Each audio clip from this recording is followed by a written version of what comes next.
The measure of His love cannot be calculated by human value, for His presence was one of sweetness, simplicity, and eternal mastery. His presence was one of intimate attunement both with God and man.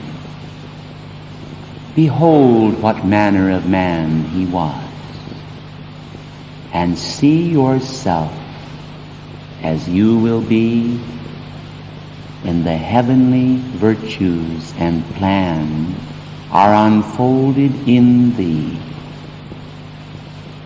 O immeasurable love, O eternal esteem, how magnificent are those concepts that embody the thought of a brotherhood beyond the skies that equates itself so beautifully, so bountifully with the present practical world of manifestation.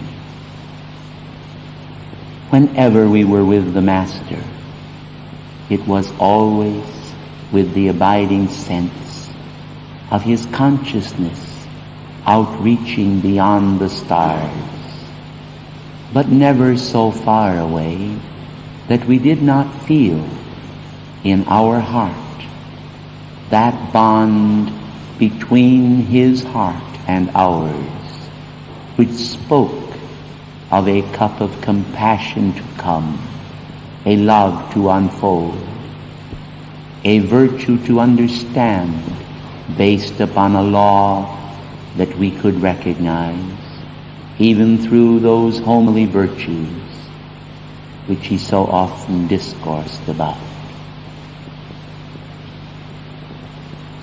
You may call me John, it matters not.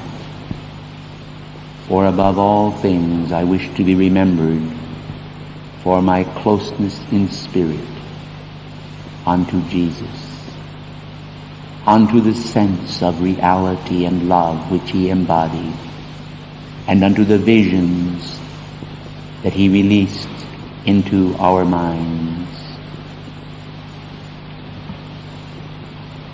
It is scarcely possible for embodied mankind in the whirl of human density and human struggle in which mankind is engaged today to really understand the measure of that solemn moment, to really understand the measure of each blessed moment with the Master, to understand His sense of delight with the blessed whole capsule of life. We never found anything in the world of nature that did not itself become involved with His mind, whether it was a field of wheat or a billowing sky, whether or not it was a small child that cried, or whether it was a distraught servant who felt alone and bereft of friends in the world. Everywhere He went, He was involved with people. He was involved with hearts. Some He rebuked. Some He even chastised. Yet to others He spoke as an intimate brother, as one who was a part of the same family. It was not always possible to predict what form of conduct He would take for a given moment, for His heart was so pliable, so perfect in its thought, in its outreach, in its awareness. There were times when in our own thoughts, quietly, when first we knew him, we sometimes fancied him to be like other men and to be imbued with human motives. And then other moments came when we knew that all that he did was indeed fashioned after heavenly patterns. We knew then that there was a purpose in each act which he performed. I remember well when he foretold his own passing from the screen of life. Momentarily we were numbed with a sense of fear, frustration, and imminent loss. The world today can scarcely know the meaning of this, can scarcely understand, for they are involved in most cases in the chaos of the world and a sense of a far-off master. We are speaking of one who seemed our very heart itself. And so when he foretold his crucifixion, the difficult situation in which he would live within a matter of hours or days, our hearts were cast down, almost destroyed.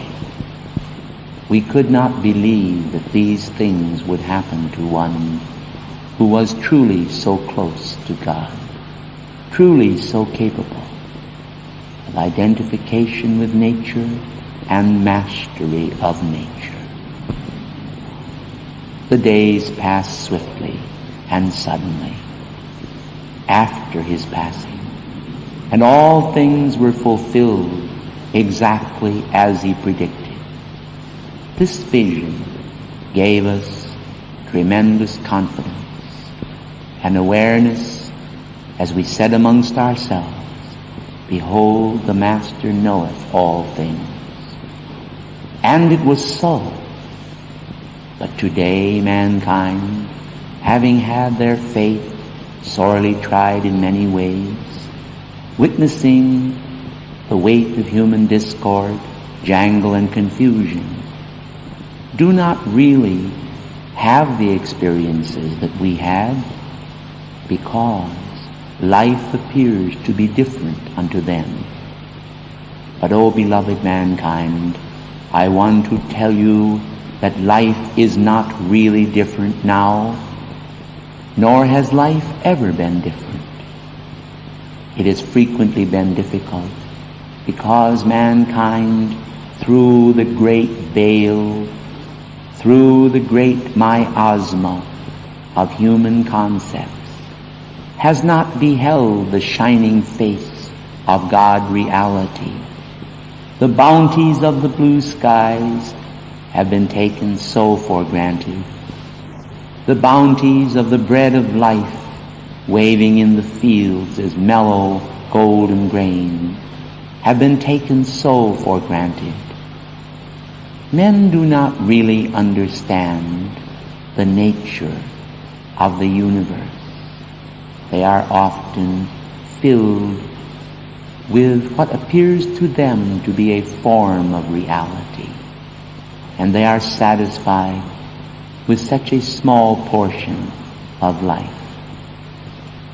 I come then this day to speak to you of the magnificent example set by the Master, and to point out to all that the Master of love was also a master of power, a master of faith and stern reality that could face each moment with a certain sense of knowing that all would be well ultimately, if mankind today will only accept the certitude of God's love, so bountifully praised and raised in the Christ.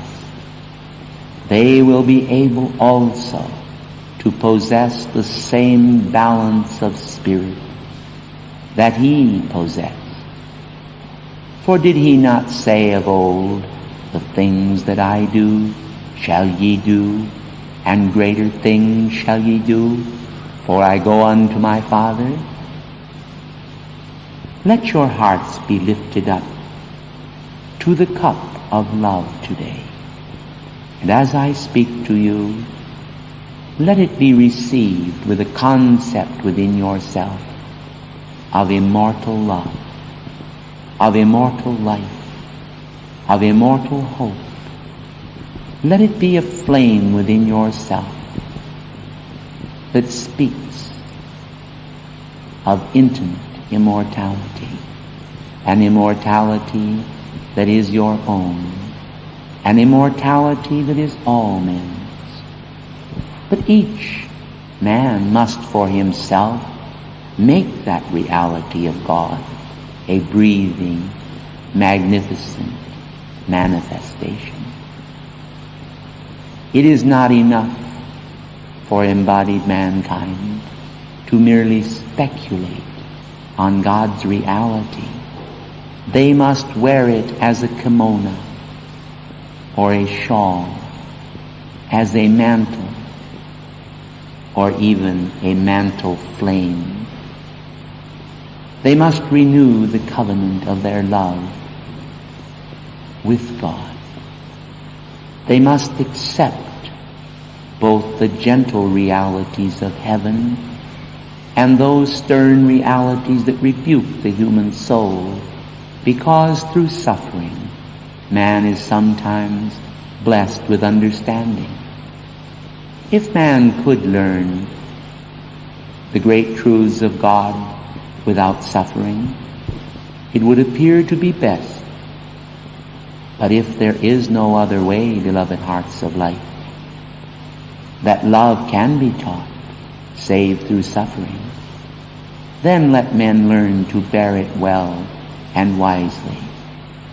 For one day, as the Master said, all tears shall be wiped away from the eyes of mankind. And gentle, yet all-powerful love will be an ocean of exquisite sweetness, wafting those blossoms of immortality and cosmic joy between hearts that will make all content with the contentment of the Holy Spirit. The Holy Spirit is very near to those who seek with all sincerity for the peace of God. But those who insist on breaking the eternal peace of God with the violence of their own mind, with the vileness of their own thoughts, when they are contrary to God's thoughts, so frequently desecrate the sanctity of man's life and word. It has seemed to the brothers of light that perchance those who are so violent ought to be involved in more violence as life lashes out to exhibit to them what they are creating. But then the compassion, the mercy, and the love of God has exerted itself almost to the realm of boundlessness. But the time has come when the cosmic lords have said, "Behold, he that takes the sword shall perish with it." And so when you see in the world signs of dark doings, of evil, of wickedness, of human struggle, try to realize that one day that which is no part of your real self will cease to be everywhere. For the kingdom of heaven is a tangible reality, a reality that man can feel and be a part of, even while simultaneously beholding the world with its mimicry of one another, its struggle to know the meaning of love without ever understanding it. Love is not just those satisfactions which men can receive through associations with others. Love is a part of the body of God. It is an appreciation of all that life can and will do for mankind. By the power of love, more things are done in this world that assuage the soul's grief than man can ever know until he is ascended and free. In coming to you this afternoon, it is with the certitude of God's love that will move men, because it is all-powerful, that will remove from them all that which discourages their hearts and creates patterns of human ideals without ever truly revealing just what God and His love really are. The love of God removes from the world not only this moment, but in all moments to come, all its darkness, all its struggle, all its sense of false value, and replaces it all with that God feeling that speaks of cosmic worth.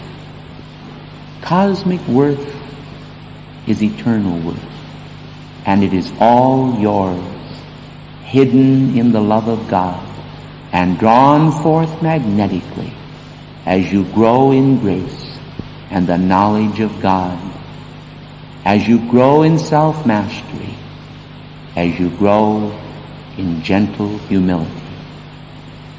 I, John, have spoken of this which remains a part of every human life, which remains for some to discover, which has touched others with a gentle hand as of the whisper of the divine wind, but to others is a myth that vanishes away as a passing cloud of fancy. Lo, the Master has said, I am with you always. So in memory of His magnificent service, I remain one who abides in His faith, His hope, His charity. Peace be unto you.